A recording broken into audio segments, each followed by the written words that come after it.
And Hester is going to run it out past the 40 into Giants territory. He is going to go all the way. Touchdown, Chicago. Trying to find somebody open and throws an interception. And it's Charles Woodson's 55th of his career. Dives for the touchdown, San Francisco. I want to play desperately, and I'm going to try to drive everyone nuts till they give me a shot. Favre threw an almost impossible 336 career interceptions. See that? Yeah. We have here the Brett Favre interceptions calendar. It's the lovable kicking bear doll. And guess what? It comes with its own goalpost. Isn't that neat? Double doink. Sports fans, welcome back to Cut the Cheese, Poke the Bear, Roast the Niner. URZAMASTER. Joining me as always, Lord UTHER and Gold Rush. Gentlemen, the NFL is right around the corner. I can smell the brats in the air. I can smell the tailgates from here. And exciting news for a lot of teams coming right up to the wire for these 53-man rosters to kick off the 25-26 season. But before we get into the meat and potatoes here of the NFL's latest season, I want to remind everybody, if you're not already subscribed to Pending Rebrand, hit those buttons now, because all NFL season long, you will be able to enjoy the three of us talking NFL football, specializing in Green Bay Packers, Chicago Bears, and San Francisco 49ers, but touching on every team in the league. And speaking of every team in the league, it seems like every year we start the NFL season out with what's going on with this team, what's going on with that team, teams coming up out of obscurity, or the Browns still going to be the toilet bowl of the NFL every season, or who's it going to be this year? You never know who's going to go 2-15.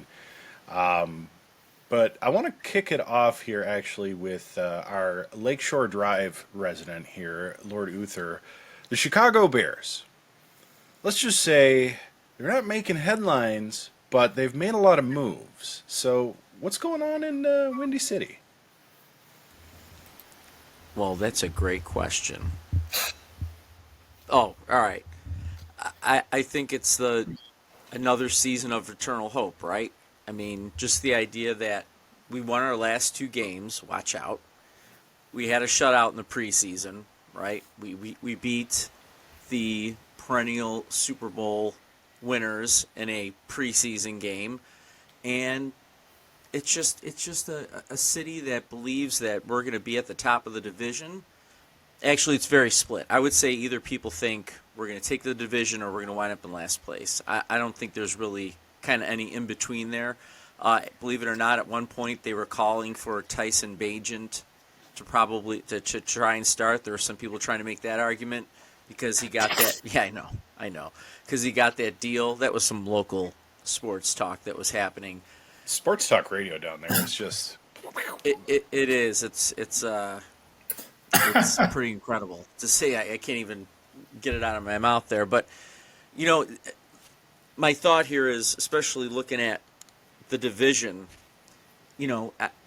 I think Caleb Williams is definitely going to have a better season than last year. I think Ben Johnson obviously is going to bring a more dynamic offense. I think the line looks a little bit better, but look at these, again, the division. Detroit was 15-2, Minnesota was 14-3, Green Bay was 11-6, and then we were 5-12. That's a pretty competitive division, and I think that the question now becomes, with Ben Johnson leaving Detroit, and already it seems like there's some issues that are floating around there because he's gone, and I think their defensive coordinator left too, right? So what's going to happen there?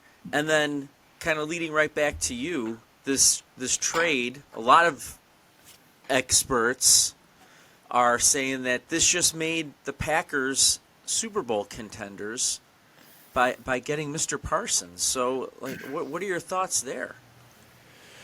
Well, before we get into Micah Parsons, because I've got a lot of thoughts, I want to touch base in the West Coast because let's put it mildly. The NFC North being so competitive does not happen without the West Coast offense, and that doesn't happen without the San Francisco 49ers. So, Gold Rush, before we get into the big mover and shaker of recent history here in the NFL. What's going on in Candlestick these days? Thank you, Lord Uther. Thank you, URZAMASTER, for those very kind words and the Candlestick shout out. Still a dump, but a beloved dump to see a good football game. So, yes, the 49ers coming off a disappointing 6-11 campaign, finishing 4th in the division last year. Had a 2-1 preseason, all against the AFC West. A forgettable loss to Denver in week 1 preseason, in which virtually no starting players on either side of the ball participated. And then a game decided by 6 field goals from up and down place kicker Jake Moody. Got a win in Vegas. And then defeat of former 49ers starter Trey Lance with the LA Chargers to round out the preseason. So 2-1, but nothing you'd want to run and bet the mortgage on necessarily. They finished 5th in the NFL, believe it or not, despite that 6-11 record. They were ranked 5th overall in total offensive production last season, and their defense was a straight middle of the pack 16th out of 32 teams. So you can see just by the numbers that the offense, when it was working, but without a defense, without a stouter defense or something just down the middle of the road, led to some late losses, some tight games that were blown, et cetera, and those losses piled up. The big headlines has been injuries. Brandon Ayuk, of course, was injured last year and has been recovering from multiple strains and tears and the like. And he is not due back until about week 6, they think. So it's almost as if they're just going to start the year. He's on the physically unable to perform. And then you ramp him up and you hope that there's something to play for in those later weeks of the season. You got Brock Purdy under center. You got Christian McCaffrey, whom all have said, based on, and I say all using the same air quotes Lord Uther gave us, looks pretty sharp in the offseason. Juwan Jennings, in the second year of a 2-year, $15 million contract, has said he would like more money. He would actually like, reports estimate, between $20 and $22 million a season. And the John Lynch, the general manager of the Niners, has said publicly, he's going to play out the last year of the deal we just signed him to a year ago, and we have no intention of honoring his request for a trade. I think he's had a calf injury the last couple of weeks, so his availability for week 1 will be sort of up in the air, a little bit of a nail-biter, cliffhanger storyline. If he's not ready to go for their opener in Seattle on September 7th, they'll probably put him on the physically inactive list, and he'll miss a game check, and then we'll see in terms of the money. So they have high hopes for Ricky Pearsall. He was the rookie who was actually shot last year, right before the training camp opened, in a random street shooting. It's his second year, so you just hope that he's had a year in the system and a year to develop chemistry with Brock Purdy and the other receivers lining up with him, so that's good. They have the always intimidating George Kittle back. He got some contract extension, I believe, in the offseason. Their most promising draft pick, who they spent their draft capital on in their first pick, the Georgia defensive edge rusher Michael Williams.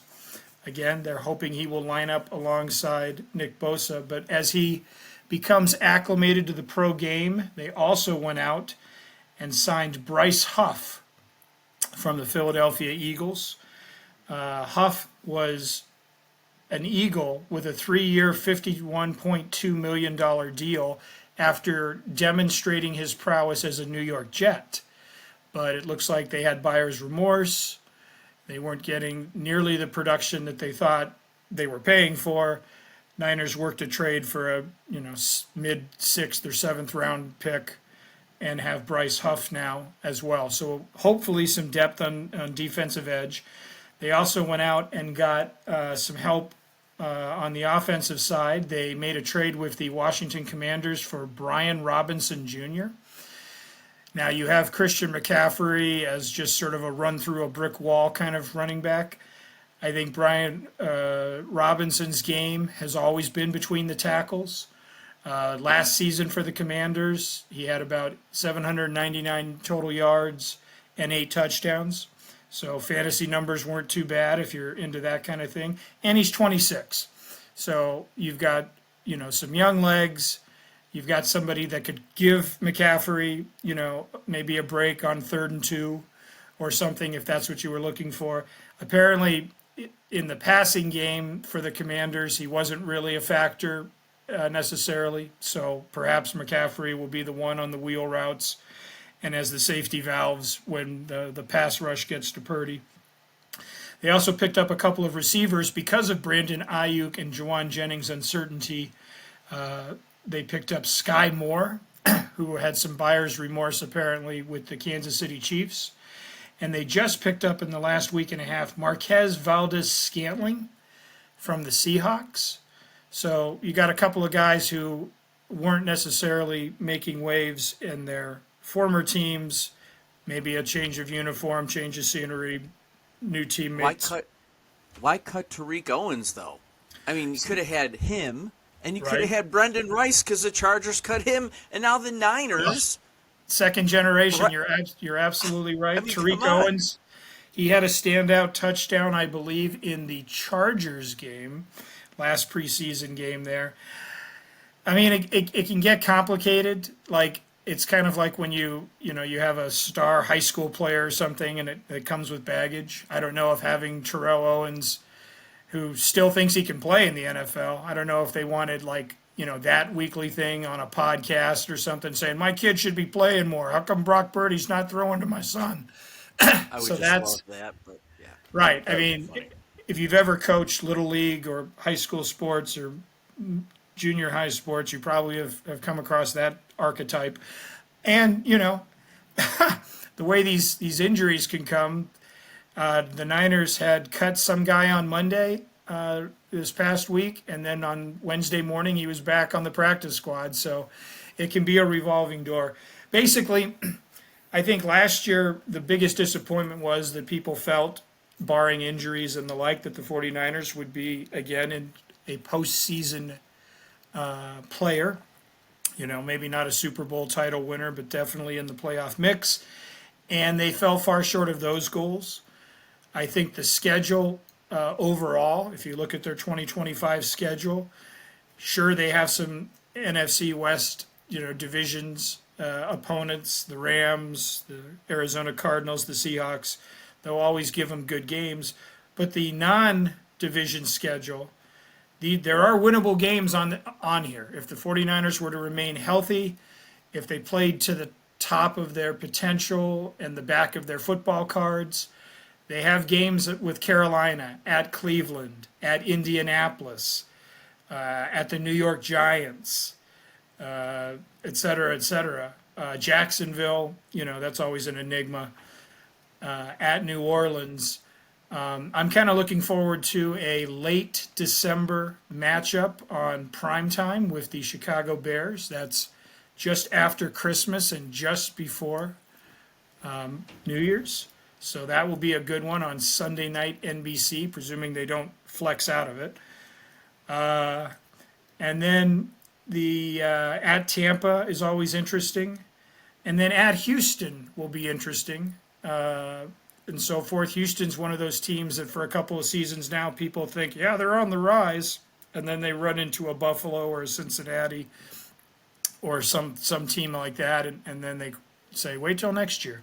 But there's a game there with Houston. They also have a very late bye week, which could be good if you're positioning yourself for the postseason. Week 14 is their bye. But if you start piling up injuries and so forth before then you don't really have a sense of relief in all of that. I mean, 13 straight weeks on the road, at home, on the road, at home, primetime games, 10 a.m. starts on the East Coast, et cetera, et cetera. They certainly will probably take their toll. But I think I prefer a later bye, especially if you're trying to play in December and January, than say a week 3 bye, where you've just started the season, you're trying to get momentum, maybe you roll off 2 quick wins, and then suddenly it's like, we'll see you in 2 weeks. So maybe you guys, in your analysis, might say whether you quickly prefer an early buy or a late buy. Maybe you want to take a look at proof of concept with an early buy and say, I don't know, we can streamline this, or we should be doing more of this and less of that. But those are my thoughts. My prediction for this season, I hope, I've seen the numbers on the internet. I'd like to believe with this schedule and with a relatively healthy team that there's a 10, 11, 12 win season in here, which would, again, at least merit playoff possibilities. I'm not going to make any bold predictions about how the playoffs would unfold. There's a lot of competition, a lot of talent, a lot of young, hungry teams out there. But I don't think the window is completely shut. But they're going to have to do much better than they did last season. And like I said, the schedule, they don't play Green Bay. They don't play Dallas. They don't play the Chiefs. They don't play the Eagles. So some of these top teams that they've had to contend with in the playoffs before, they're not on the schedule. So there's really no excuses as long as they remain healthy and productive for them to not have double-digit victories. And like I said, that can range anywhere from 10 to, if you really want to be bold, 14. But I think, they're going to have to do better than they did last season. So what do you think, Ursa Master? Early buy, late buy? I like a middle of the road buy. Like a week 7, week 8 is usually where I want it to fall. I think that's a good rest period. For me, it always kind of stinks because that usually falls right on my birthday. So, like, the weekend of my birthday, I'm like, awesome. I got nothing planned. I want to watch football and make chili and do all the fun things. But week 7, week 8, week 9, anywhere in there is usually the best possible scenario. This year, the Packers have a week 5. That's okay. I'm always worried with an early buy like that. Like, you don't get that November break or late October break that might give you a chance to bounce back from injury. But, to be honest, I think in today's NFL, there's so much talent in those conditioning rooms that guys are usually a little bit better off when it comes to injuries. It's the Christian McCaffreys or other folks who become prone to injury that, you just have to sort of game plan around that. I actually passed on Christian McCaffrey last night in my draft because of the injury thing. Yeah. I did take George Kittle, though. Okay. But I have a hard time with CMC for that reason, and it's interesting I say that because a lot of people were saying that about Kenny Clark. And that gets me into the Micah Parsons trade. They're saying, he's getting older, he's injury prone. But Kenny Clark was definitely one of the best players on our team, let alone, I think he was wildly underrated on that defensive line. Like, he came off the edge or he could come up the middle. I mean, he was a beast in the game. That would not have been a player I would have traded if I were the Packers GM. Goody's done a lot of good things, but I always question these big banner trades because every time I think of Herschel Walker. And especially with the Cowboys involved, I think of Herschel Walker, and I'm like, God, I hope this isn't our Herschel Walker trade. That being said, though, I think that it's a great move, at least on paper. You're getting a probably top 5 defensive player for maybe more of like a top 12 or top 15.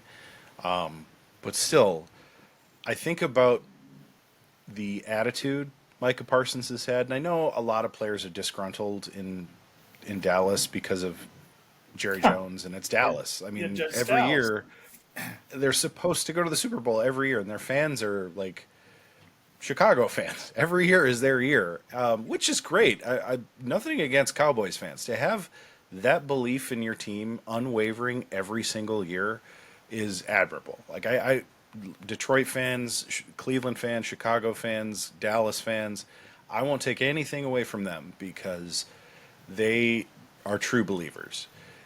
It's, you know, the Vikings fans or teams like that where it's like, come on now. This is your year? Really? Really? This is your year?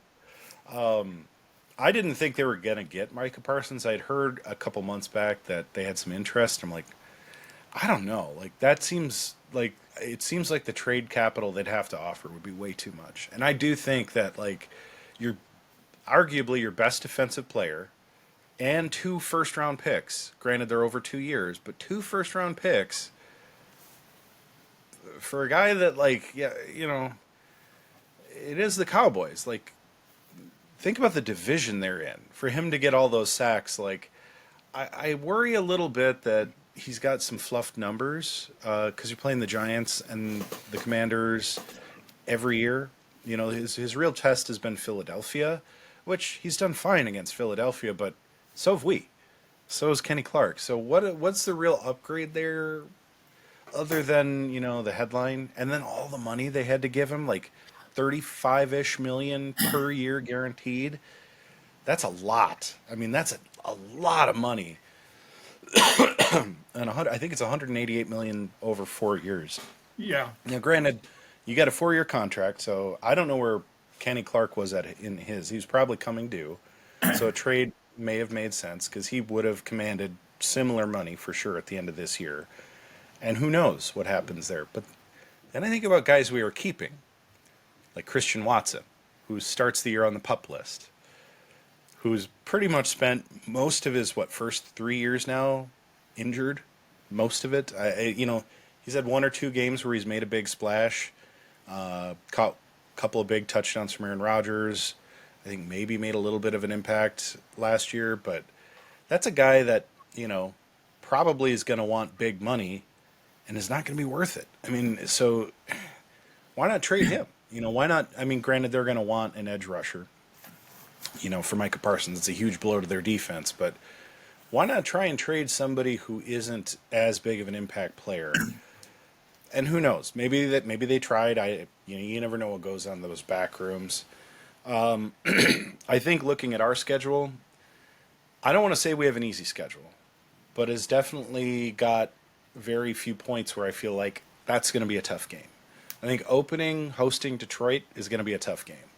I think playing in Philadelphia in Week 10, that's going to be a tough game. But we bounce back against the Giants.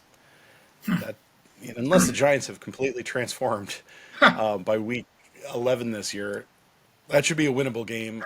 Even if we lose to Philly, it's a bounce-back game.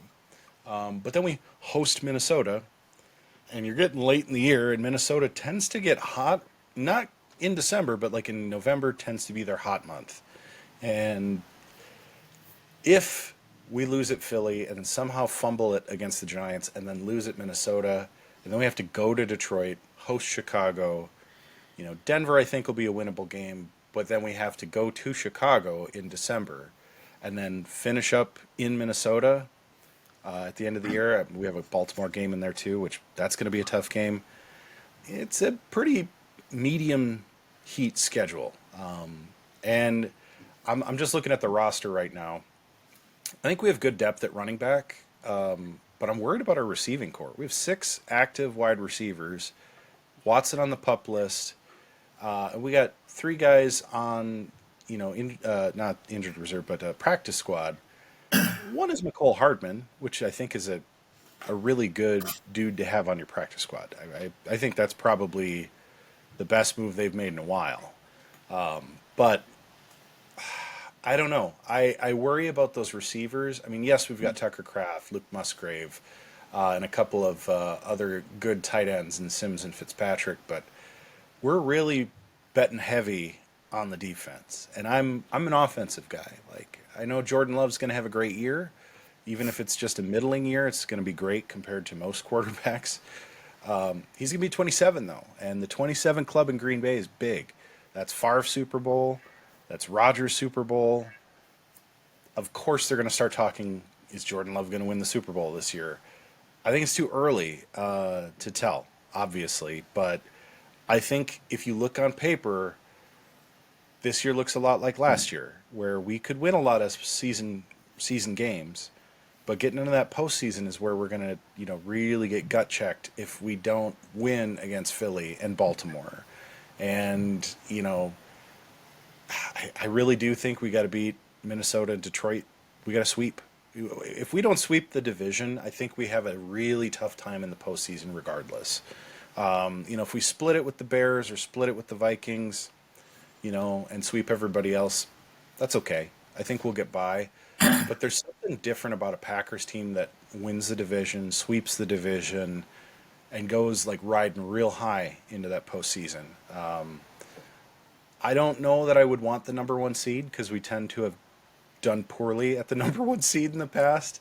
I like a wild card spot. I know it seems risky, but if we were like number 2 in the division, came in on a wild card because of win-loss record, it makes us hungrier. And then we're playing week in, week out without that bye week as a number 1 seed. I think the number 2 now plays the first week, if I'm not mistaken. So Yeah. I don't like the postseason bye.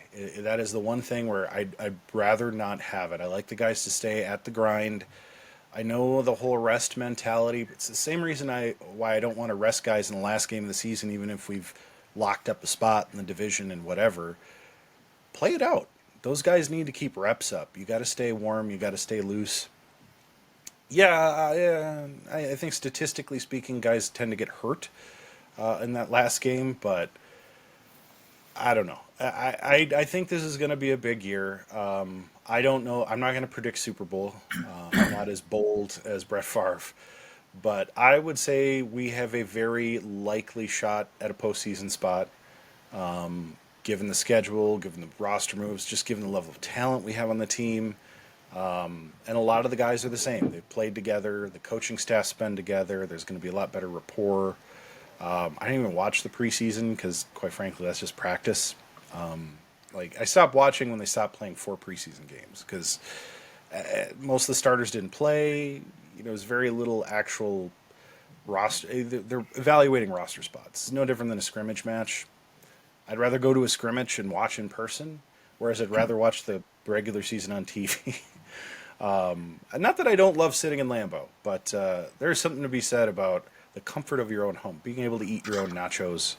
But I could see 13-4, maybe 12-5. I could see either one of those. I think it's going to be a double-digit win. Could be 10, could be 11. I think 13 is pretty likely. It really depends on Detroit and Minnesota. I think Chicago's either going to lose the division or they're going to be number 2, third of 4. I think Detroit does okay this year, but I think they're going to really struggle against the Vikings. I think those two teams are going to duke it out and probably split their series. I think Minnesota's probably the team to watch because I think they've got the talent there. The question is the quarterback.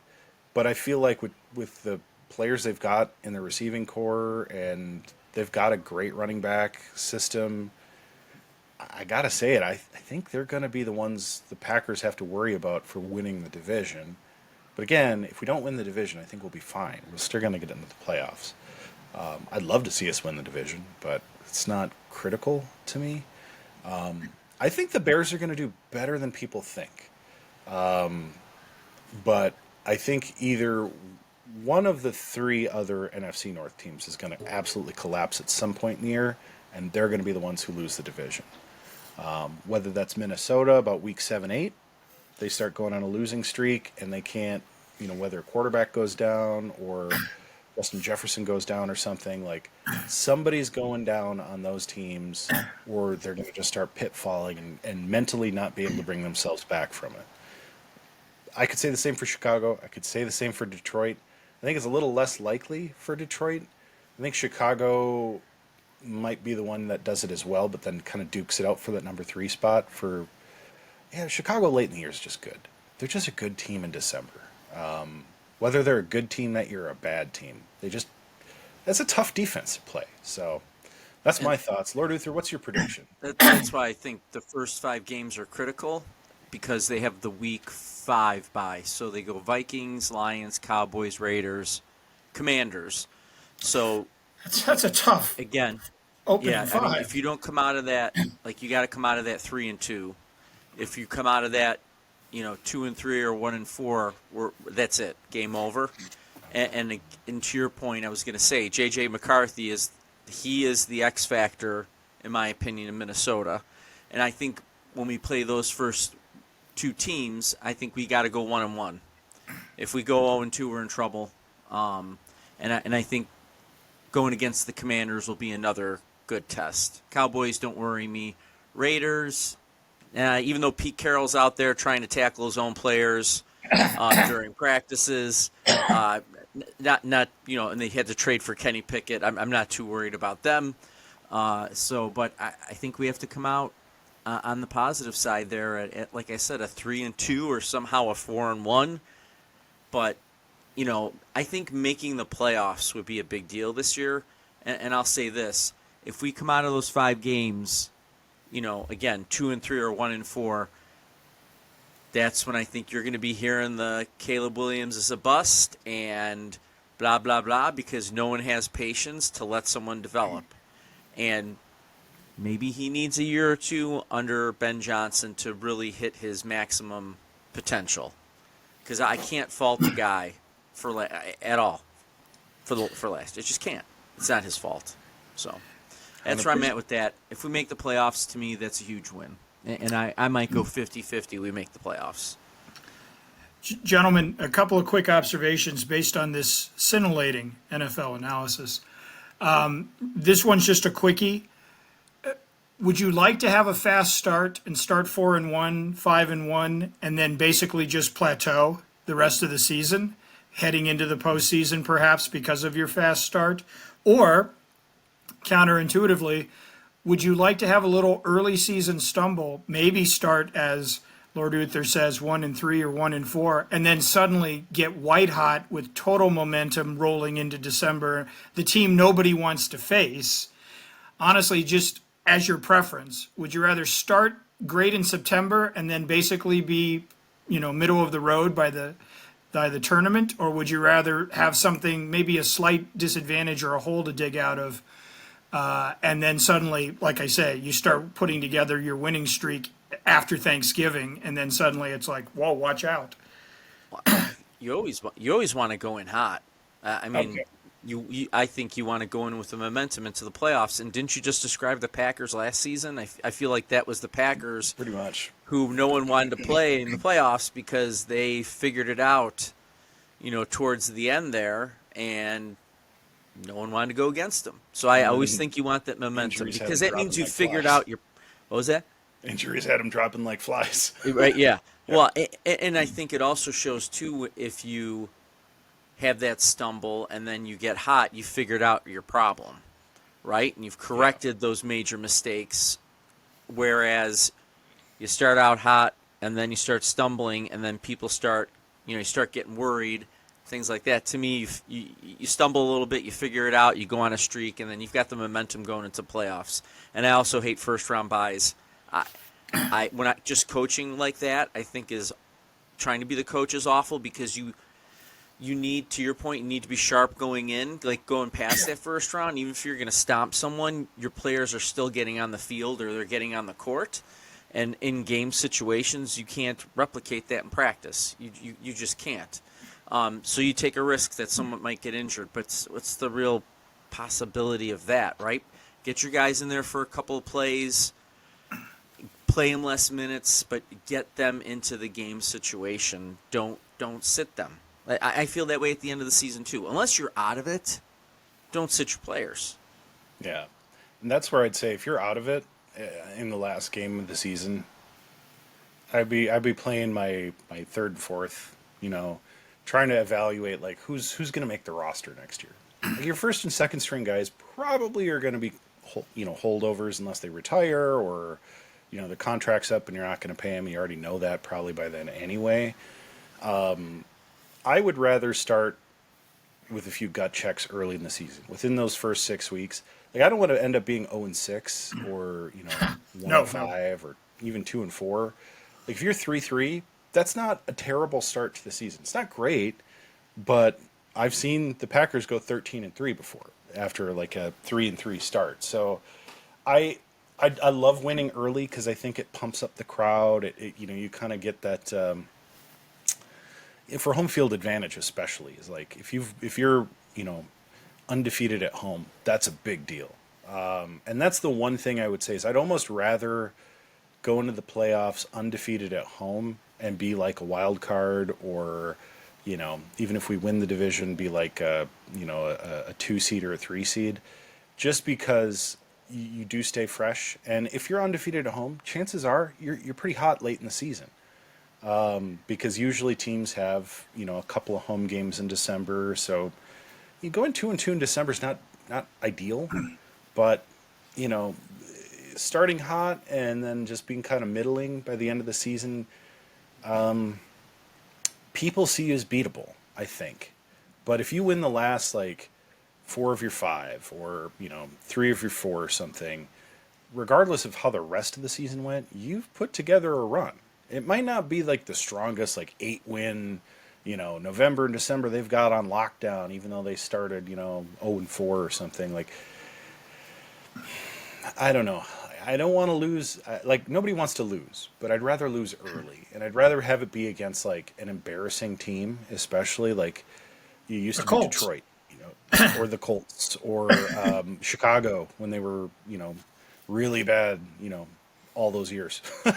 When you have that embarrassing loss early, where it's like, God, that was on paper absolutely a winnable game. Why couldn't you beat the Raiders in week 3? And then you come back and you just stomp a mud hole in the rest of the season. It's a driver, Everybody's going to point to what went wrong in that game, and hopefully it's just 1 or 2 things that's like you can make adjustments and you're good.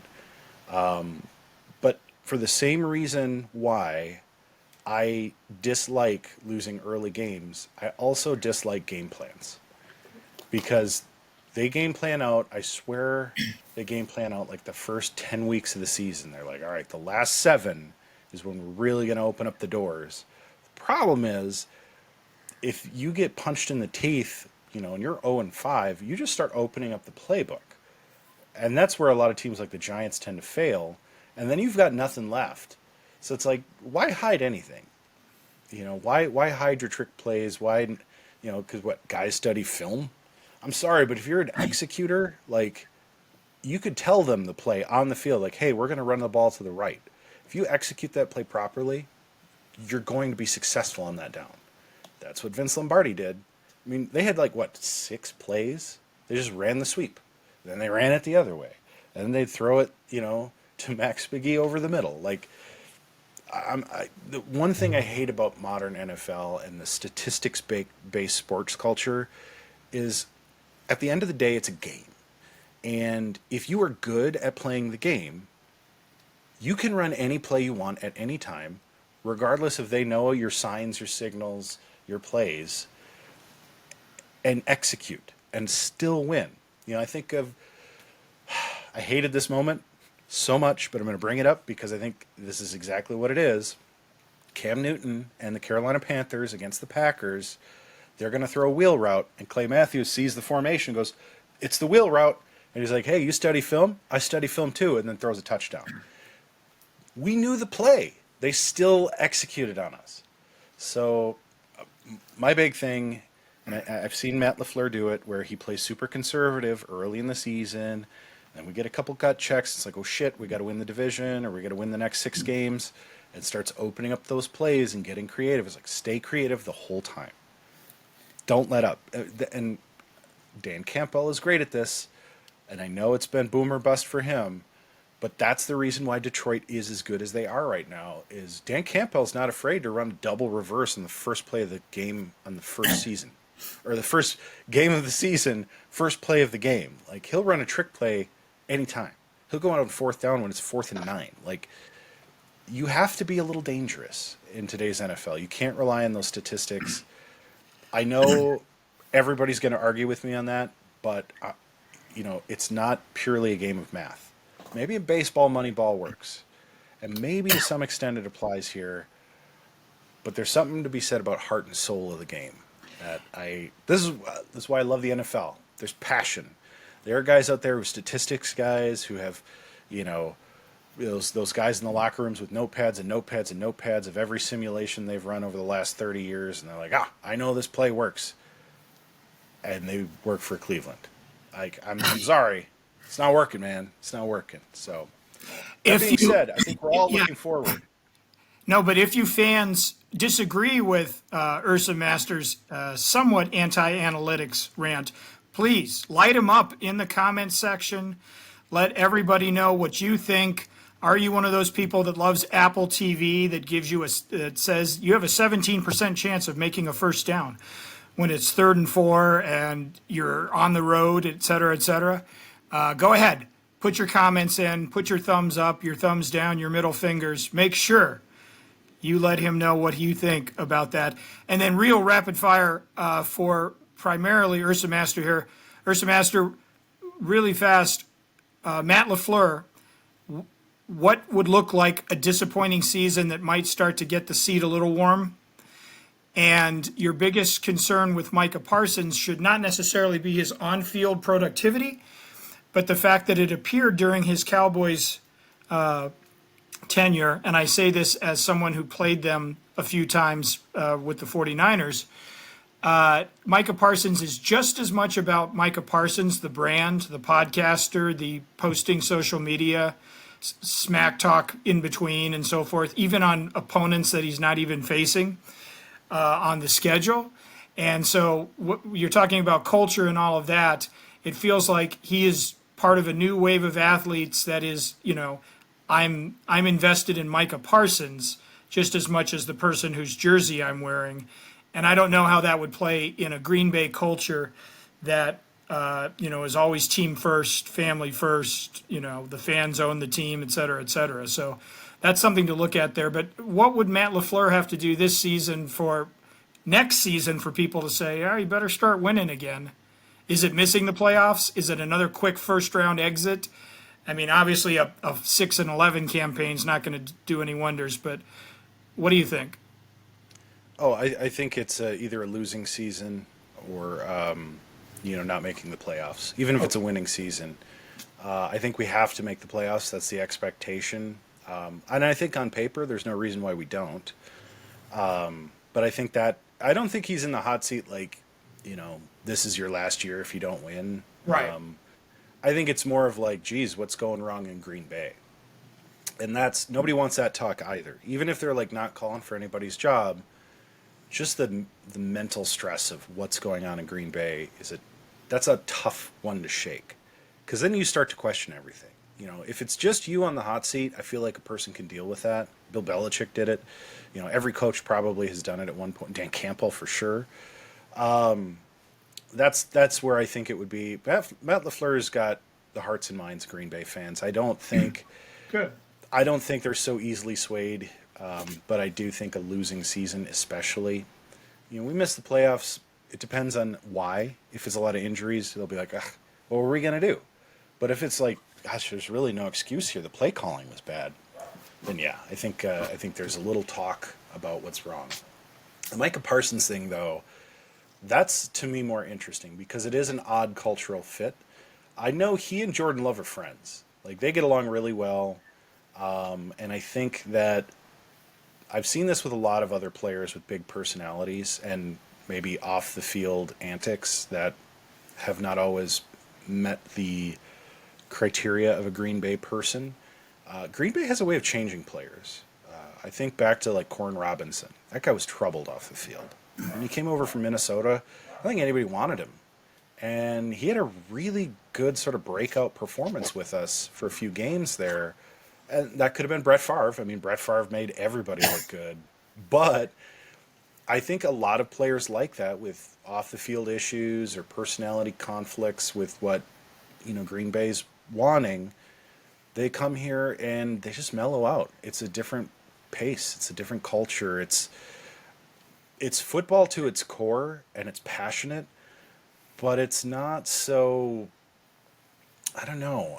There's just a difference between Dallas, and I don't want to call it like big city to small town, because Green Bay is a big town, but it's a small town mentality in a way that I think just mellows a player out. It sort of takes the vitriol and the piss and vinegar out of them and refocuses it. They might have an issue with the GM or management or other players on the roster or some kind of personality beef with not getting the ball enough.